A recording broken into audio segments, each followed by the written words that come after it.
guys, I'm Eleazar from CPE 201.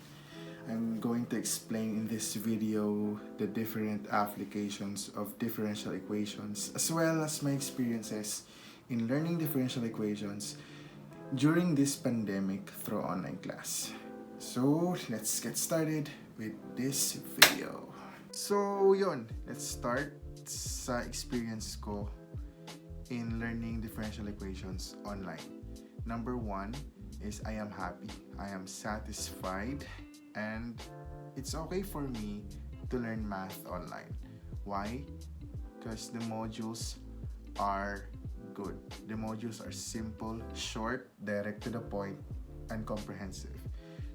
The second is the videos. Yung videos, high quality videos, presentable, yung effort sa pag-present ng video, sa quality ng pagtuturo is absolutely 10/10. Then, sa video calls, okay naman, medyo mahina net sometimes. Yun na naman din yung problema sa online kasi talaga the internet connection is so slow, lalo na last year. Yung problems sa connection sa PLDT and Converge and other telco companies. So tapos naman na yun and we're ready for a new challenge and trials to come. Still, to summarize all of this, differential equations and online class is a big okay, and dapat math online should be implemented since we're starting in a new age and sadly because of the pandemic. This is the applications of differential equations. Ano nga ba yung applications ng differential equations? Number one for me is in the field of economics.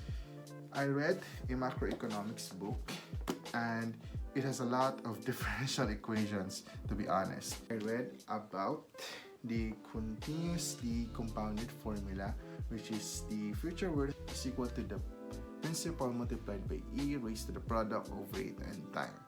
Then, ginagamit to sa mga savings account, sa mga investments, sa mga trust funds, so on and so forth. Para sa mga tao na gustong palaguin yung pera nila. It takes the form of y over dx is equal to positive negative kt, which is the growth and decay applications.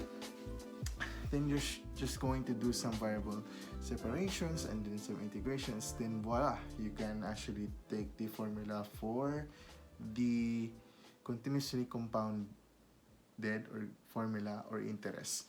That's all of my experiences and my thoughts of the application of differential equations.